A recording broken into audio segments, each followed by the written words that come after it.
Well, the devil went out to Oregon. He was looking for a soul to steal. He was in a bind and he was way behind, and he was willing to make a deal. When he came across this young man grinding steel and getting it hot, and the devil jumped up on a hickory stump and said, "Boy, let me tell you what. I guess you didn't know it, but I'm a knife maker too. And if you'd care to take a dare, I'll make a bet with you. Now you grind a pretty good blade, boy, but give the devil his due. I'll bet a Sebenza of gold against your soul, 'cause I think I'm better than you." The boy said, "My name's David, and it might be a sin, but I'll take your bet and you're going to regret, 'cause I'm the best as ever been." How cheesy was that, guys? Oh, got a pretty cool new blade to show you all. It is the Kingdom Armory Mini Samaritan. Stick with me, guys. We will talk about it.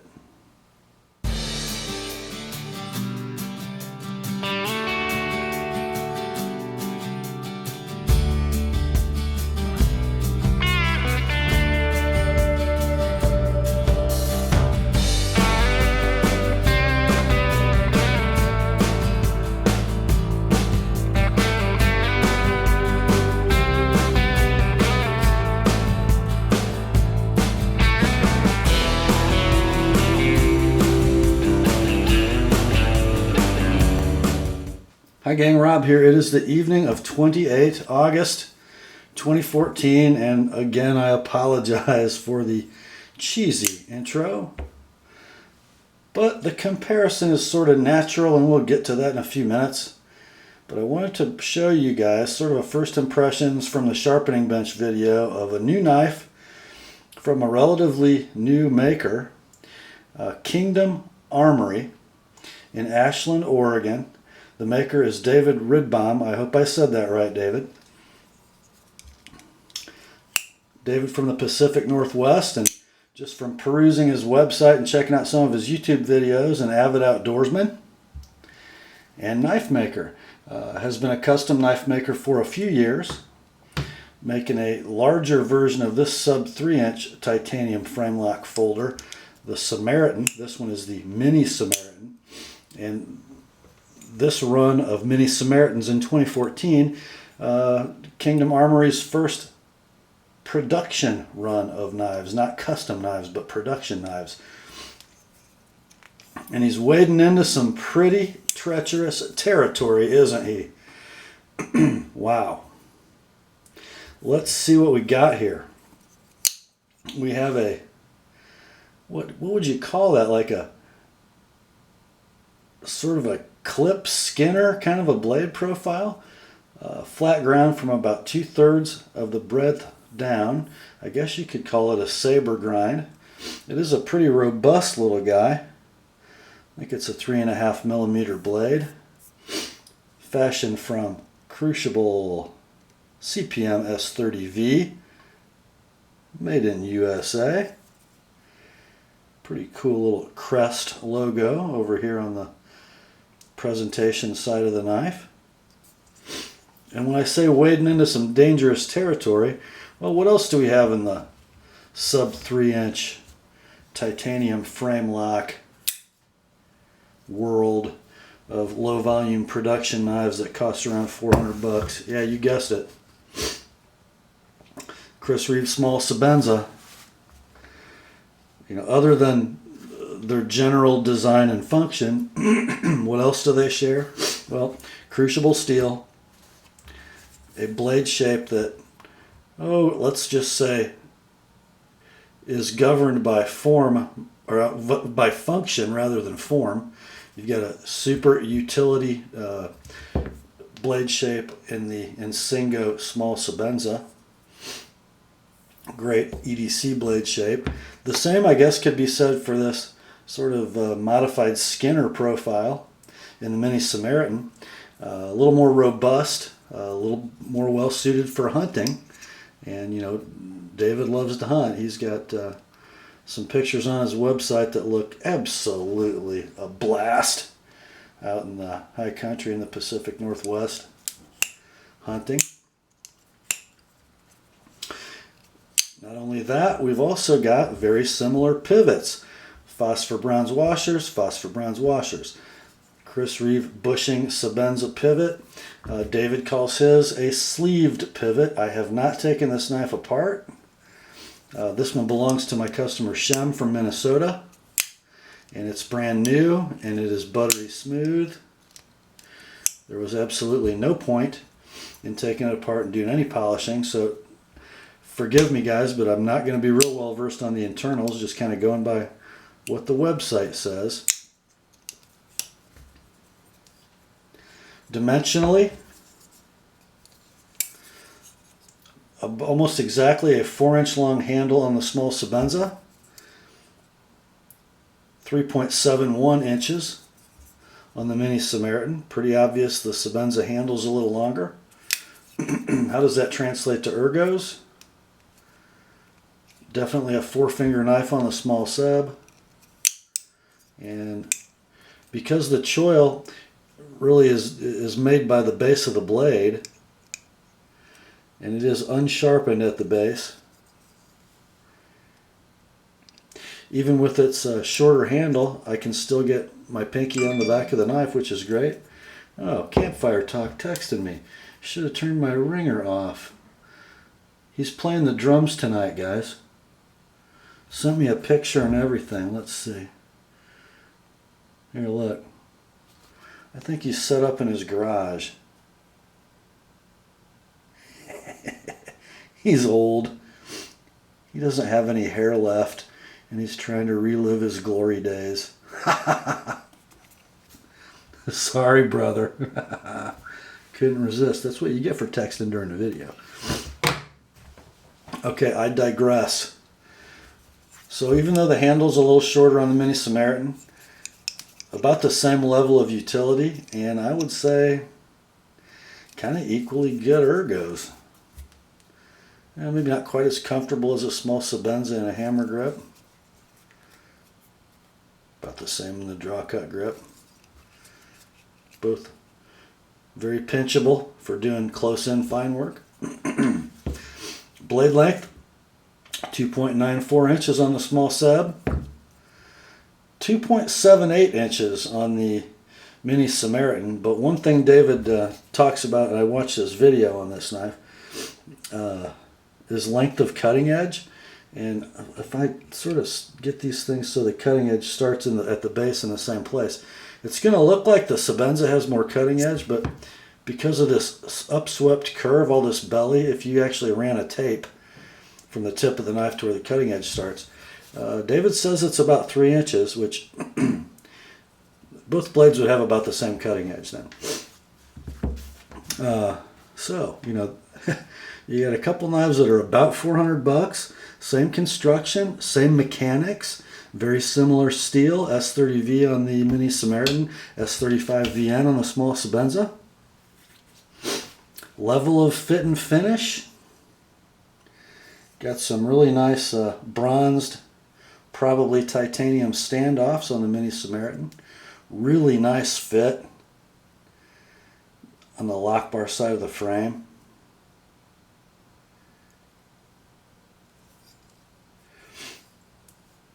Nice pivot.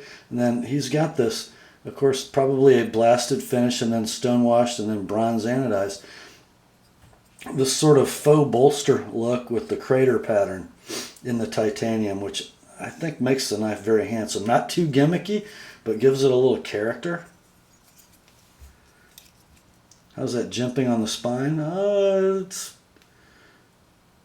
got decent traction. It is a little hard on the thumb. Not sure you're really ever going to dig that hard. It's not a tactical knife, but definitely for some good indexing for the thumb. You kind of know where you are. Love that swale in the spine. Look how that fits the thumb for doing fine work. Just really pretty awesome. Pretty awesome indeed. You know, fit and finish versus a Sebenza. Well, guys, I guess I could say that the chamfers aren't quite as precise, maybe a little rounded by the tumbling process, but there are just no glaring errors on this knife. It might not be as crisp as the machining on the Sebenza. Not sure it's meant to be. Blade centering is perfection. The action is absolute butter. I'm going to flip this just once so you can see it. Super quick. And I'm doing that with Shem's knife, hoping he'll understand. Watch David's video on the knife, and it's designed for a thumb flip. He does mention in his video that some guys have a little bit of trouble getting the knife started with the tip of their thumb. He indicates, yeah, that most of us already know this, but usually when you have difficulty getting a frame lock open, it's because you have your index finger buried into the lock bar, forcing the detent ball into the hole. I generally, on a small knife like this, don't have my index finger on the lock bar, so if I hadn't watched his video, I wouldn't have known anybody ever had any problem. However, this is kind of an interesting thing, ergonomically. David saw this coming and made the knife a dual thumb stud knife, even though it's only right-hand tip-up carry. The reason he made it dual thumb studs is so you can have a place to rest your index finger so you know it's off the lock bar. Just touch that opposite side thumb stud with the tip of your index finger. You know you're not putting any pressure on the lock bar, and then you can deploy the knife. Pretty ingenious. However, I'm left-handed, so it's a thumb stud for me. And it really, the one thing about operating a right-handed frame lock, if you're left-handed, you never have that lock bar issue. And it's sort of a Sebenza-like design, not the shape of the thumb studs, but the method of using them. You sort of put the meat of your thumb down right on top of it, press down, and open. It works a lot better than the tip of the thumb, trying to follow it around, sort of. That's not super confident, but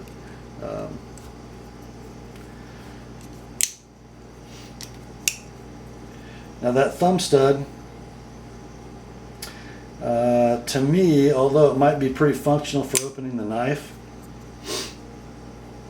it's awfully tall coming off that blade. I mean, awfully tall. Compare that. Let me see if I can do this without knocking any cutting edges together. Let's see. There.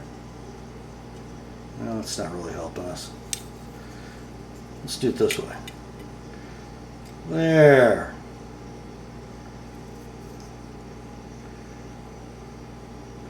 The profile of the thumb studs on the Mini Samaritan, they're definitely taller. And if I have a knock on this knife, it is the thumb stud. Not only to me does it look a little out of proportion, and certainly would rob some cutting area from the knife. The thumb stud is about here, straight down to the blade. Of course, that's really true on any thumb stud knife, even my beloved. But one thing it does do, can you tell what I'm thinking here, guys? Yeah. The thumb stud dictates your sharpening angle on this knife. It does to a certain extent on the Sebenza, but you can still get down to 15 degrees per side and clear the thumb stud on the Sebenza. The Mini Samaritan, 18 is it. So you're going to be 36 degrees inclusive unless you want to wipe off the top of your thumb studs, which for a small EDC knife, for me, is a little obtuse. And while we're talking about obtuse, let's also talk about thickness of the blade. We do have, I think, 3.5 millimeter stock, and for a small EDC knife, it's not thin behind the edge. About 43 thousandths behind the edge, and actually its thinnest point is clear back here near the plunge grind, and it thickens to almost 50 thousandths up here in the belly, which is going to give you a robust belly, but not optimized for slicing, at least not on this particular Mini Samaritan.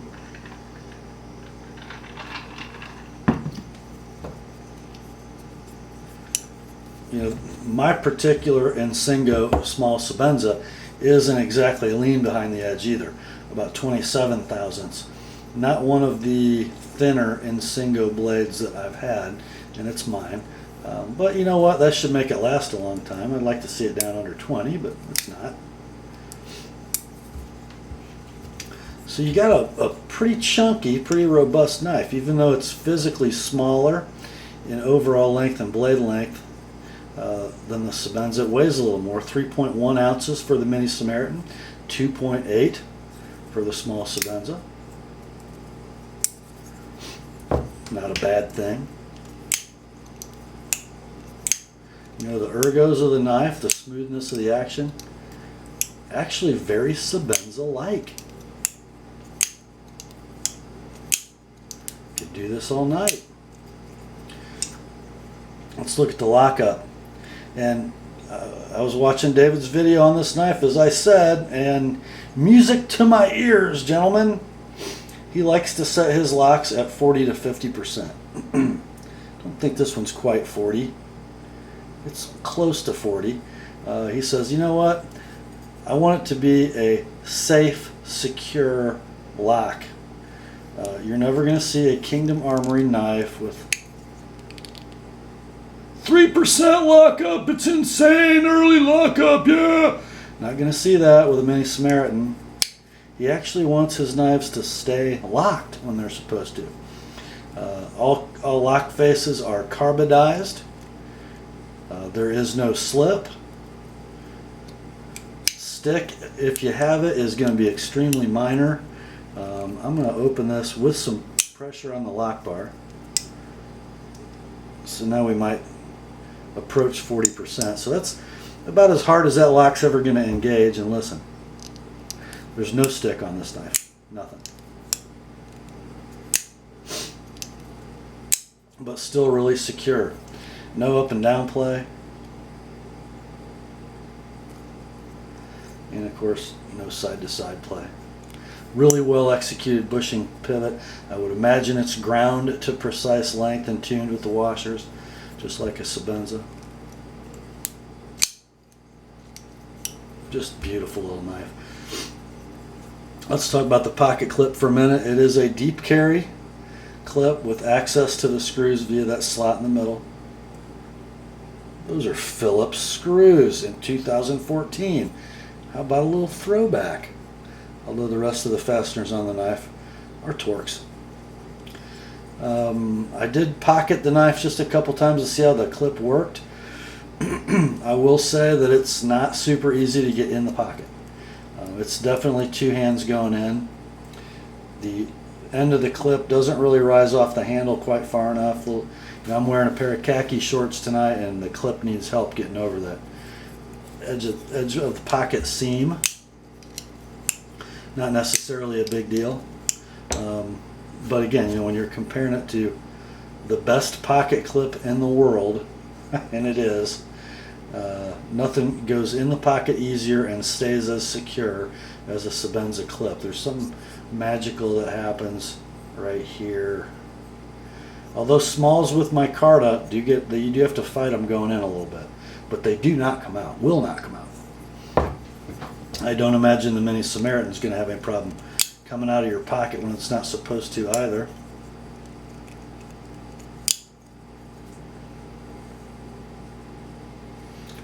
Lock geometry looks pretty good. The contact point well above the axis of the pivot, so it shouldn't really develop any lock rock over time. I like the thumb relief in the lock bar, and then just sort of a matching machining detail on the solid side of the knife, which just gives it great symmetry. Very comfortable for putting the thumb in and disengaging the blade. Very well thought out little knife. I think pricing for these David's website says 385 to 400, I think, depending on some options that you get. This one, of course, is the bronze titanium knife, bronze titanium clip, stonewash blade. Just from a quick survey of the website, it looks like the knife is available with a G10 scale on one side. That may be a little less expensive, but maybe that's the 385 knife. I'll wipe the blade just a little bit. Let's take a look at initial sharpness after I've sharpened it. Really, it wasn't superbly sharp from the factory. Well, actually, the edge was very Sebenza-like, but after an evening with the Edge Pro and nice polished edge, great little slicer for as thick as it is. Not bad at all, guys. It's about as robust, I think, as you'd want to make it and still expect good slicing performance, but it's no problem at all. Very interesting, and you know how I am about bases of edges. And he really executed this quite in an interesting fashion. Okay, you've got this area of the ricasso that is a finger guard, and then you come down to this heel, and I don't know if you can see it, but there's another very slight angle. Get this on. There you can see it. And the cutting edge just sort of starts with a blend. See how that, you get that double angle working, and then this little unsharpened triangle sort of at the base of the blade. So even if your finger does kind of come out of that choil, it's really going to have a hard time. I just barely got a little shave of skin there, but pretty safe. You know, I guess I'd rather see that design at the base of the blade. With the choil, you know, with the choil back in the handle. But kind of innovative and not bad at all, and not hard to sharpen. It looks like it might be, but you just sort of have to let it be what it is and ease onto that cutting edge.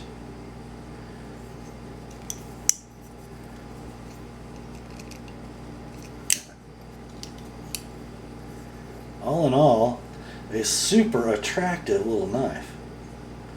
And a great alternative, you know, if you got too many Sebenzas and you want something that sort of acts like a Sebenza but isn't, and you're not really sacrificing any quality that I can see, I think the Mini Samaritan might be a pretty neat little blade to have. Can't wait to see if David runs a production run of large Samaritans, or maybe mid-sized Samaritans that would be about the same size as a large Sebenza. That would be cool. Really interesting and well-made knife from a new maker in that sort of low-volume production arena. So, Mr. Hinderer, Mr. Reeve, and Mr. Strider, prepare to do battle. And by the way, David is a brother in Christ, which is never a bad thing. Grace to you and peace, my friends, from God our Father and the Lord Jesus Christ. And remember, the Word is sharp. Have a good night.